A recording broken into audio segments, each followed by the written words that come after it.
Hello दोस्तों, कैसे हैं आप लोग। आप लोगों का बहुत बहुत स्वागत है मेरे यूट्यूब चैनल पे। अपने पिछले वीडियो में मैंने क्वेश्चन नंबर 75 तक डिस्कस किया था। अभी क्वेश्चन नंबर 75 के बाद 76 से 100 तक का क्वेश्चन डिस्कस करने वाला हूँ, जो कि एचपीसी और एसएससी जेई के लिए बहुत इंपॉर्टेंट क्वेश्चन हैं।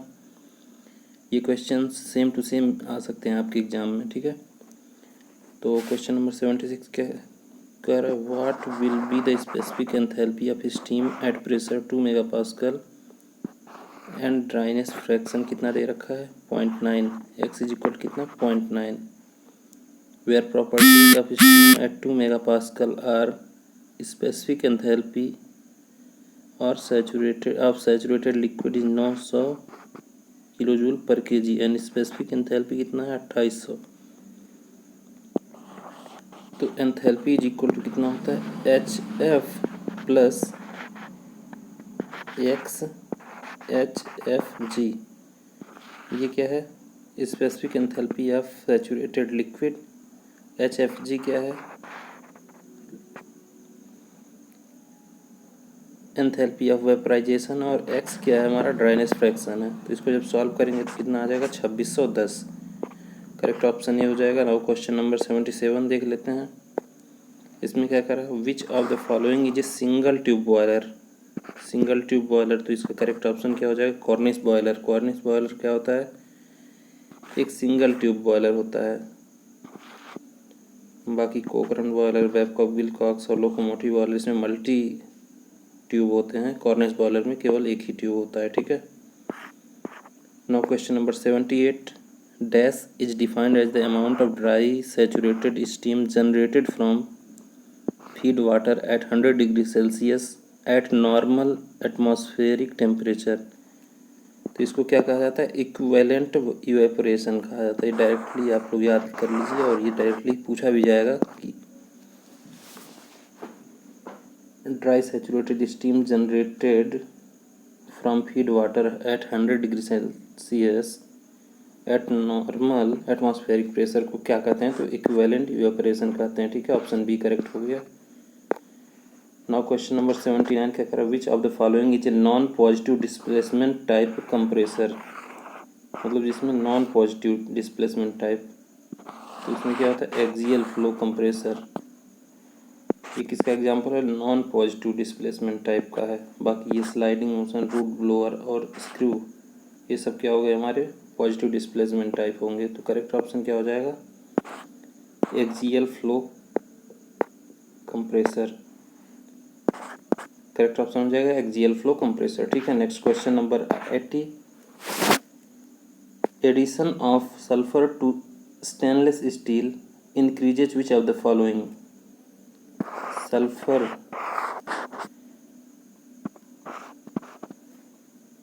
को अगर हम स्टेनलेस स्टील में ऐड कर देते हैं तो उसकी मशीनेबिलिटी बढ़ जाती है।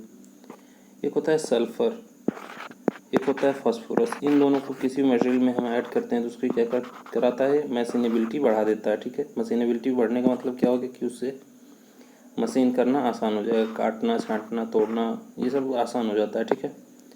नाउ क्वेश्चन नंबर 81 क्या करो, विच of the following is not A component of centrifugal compressor. Centrifugal compressor का कौन सा पार्ट नहीं होता है, तो सेंट्रीफ्यूगल क्या कंप्रेसर होता है, इसमें एक शाफ्ट के अबाउट जो है कुछ ब्लेड्स लगे रहते हैं जो रोटेट करके अपना काम करते हैं। तो ये रोटेटरी टाइप होता है, इसमें पिस्टन नहीं होता है। तो करेक्ट ऑप्शन इसका क्या हो जाएगा A. Now question number 82, which of the following is not a type of water cooled condenser related to refrigeration plant. तो ये क्या होगा नेचुरल कन्वेक्शन। रेफ्रिजरेशन प्लांट में क्या नेचुरल कन्वेक्शन नहीं होता है। करेक्ट ऑप्शन इसका फर्स्ट हो जाएगा, ठीक है। Now question number 83, the force exerted by a jet of water on stationary vertical plate in the direction of the jet is क्या कहलाएगा rho A V square. M dot V, M dot कितना हो गया रो A we हो गया into V, तो rho A V square, where V क्या है मीटर पर सेकेंड में वेलोसिटी है। करेक्ट ऑप्शन इसका 3 हो जाएगा, ठीक है। Now question number 84, volumetric efficiency of a reciprocating compressor is not dependent on which of the following factors।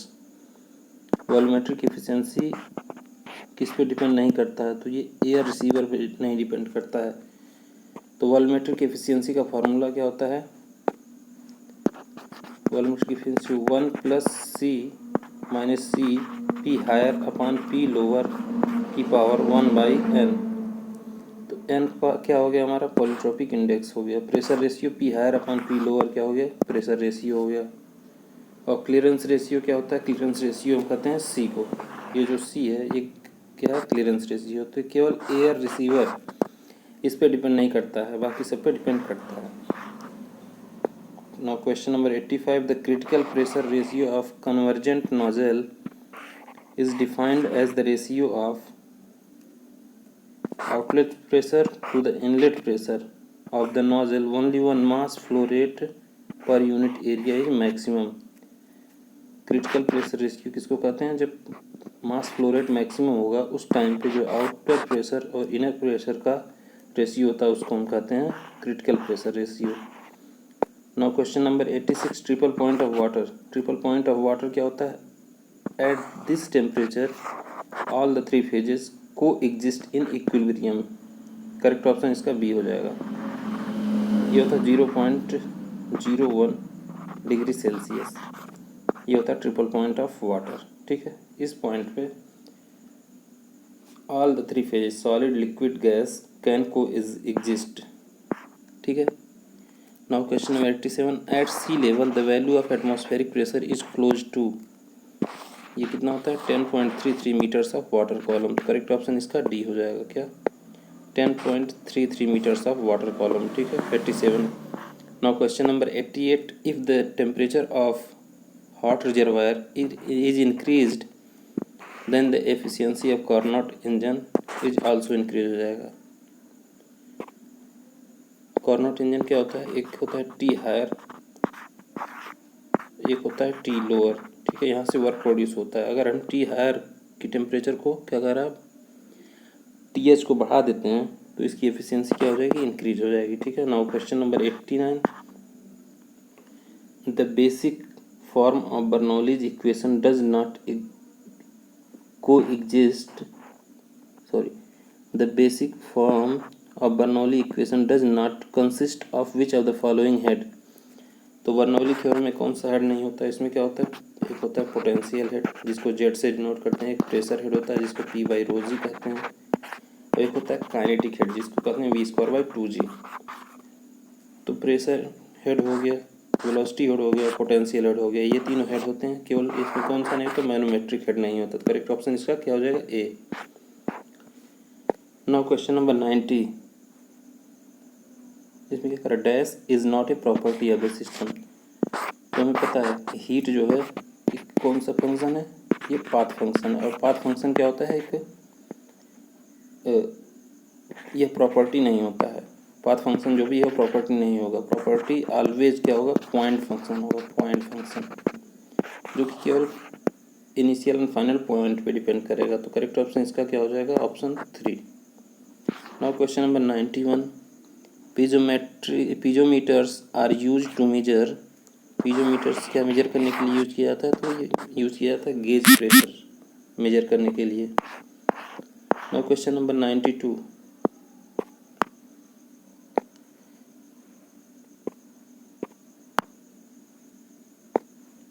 the jet ratio of Pelton wheel where d is pitch diameter of Pelton wheel and small d is the jet diameter। तो इस क्या होता है, capital D अपन small D को क्या कहते हैं, jet ratio, jet ratio कहते हैं इसको। Now question number 93, the work input of A compressor is minimum when the law followed by the compressor is कौन सा होगा, आइसोथर्मल कंप्रेशन होगा। देखिए ये हमारा पीवी डायग्राम है। अगर इस तरीके से ये होता है पीवी और गामा, ये होता है पीवी। तो ये हमारा वर्क इनपुट कब कम होगा, जब ये PV is equal to constant होगा। PV is equal to constant मतलब क्या होगा, आइसोथर्मल प्रोसेस। तो आइसोथर्मल प्रोसेस पे कंप्रेशन वर्क जो है मिनिमम होता है। ठीक है। तो क्वेश्चन नंबर 94 क्या होता है, विच ऑफ वो what do you mean by a streamline. तो a tangent drawn at any point that gives the direction of velocity vector at that point उसको कहा जाता है स्ट्रीम लाइन। ठीक है। Now question number 95, for the same compression ratio the thermal efficiency of auto cycle is always क्या होगा, greater than that of diesel cycle. ये आप लोग याद रखिए, अगर कंप्रेशन रेशियो सेम है तो ऑटो साइकिल ज़्यादा एफिशिएंट होगा as compared to diesel cycle के। Now question number 96, in a boiler the device in which the waste heat of the flue gases is utilised for heating feed water is called. इसको कहते हैं economiser. Economiser का काम क्या होता है कि जो हमें फीड वाटर होता है, फीड वाटर जो बॉयलर में हम फीड करते हैं वो जो है फ्लू गैसेस से हीट लेके टेम्परेचर इसका इंक्रीज कर लिया जाता है, उसको क्या कहते हैं, उस डिवाइस को इकोनोमाइजर कहते हैं। ठीक है। नाउ क्वेश्चन नंबर 97 क्या होगा, in a conventional Bourdon tube pressure gauge the elastic element used for converting pressure to deformation is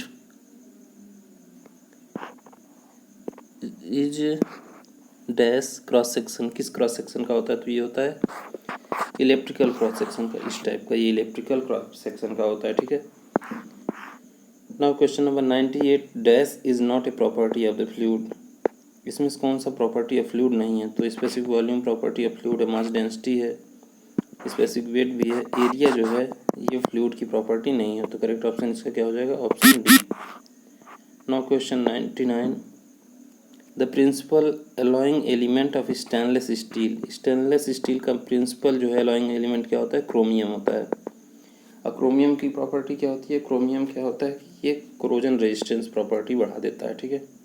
stainless steel का क्या होगा, क्रोमियम। क्रोमियम क्या करता है कि कोरोजन रेजिस्टेंस बढ़ा देता है, इस पर जंग नहीं लगने देता। ठीक है। तो करेक्ट ऑप्शन इसका क्या हो जाएगा, D. Now question number 100, in CI engines the combustion is. CI engine में कंबसन क्या होता है, हेट्रोजीनियस। हेट्रोजीनियस क्यों होता है, क्योंकि सबसे पहले हम क्या करते हैं, पिस्टन में एयर को कंप्रेस करते हैं, एयर को कंप्रेस करते हैं, फिर हम क्या करते हैं, फ्यूल को इसमें इंजेक्ट करते हैं, और फ्यूल को इंजेक्ट करते हैं तो इसका क्या होता है, होमोजीनियस मिक्सर नहीं हो पाता है, तो इसको क्या कहते हैं, हेट्रोजीनियस कहते हैं। ठीक है। तो ये आप लोगों का 100 क्वेश्चन कंप्लीट हो गया 4 वीडियो में। इसको मैं कंबाइन करके भी एक वीडियो डाल दूंगा जिससे कि आप लोगों को रिवीजन करने में आसानी होगी। ठीक है। तो ज़्यादा से ज़्यादा इस वीडियो को शेयर करिए, आप लोग यूट्यूब चैनल को सब्सक्राइब कर लीजिए। Thank you, good bye.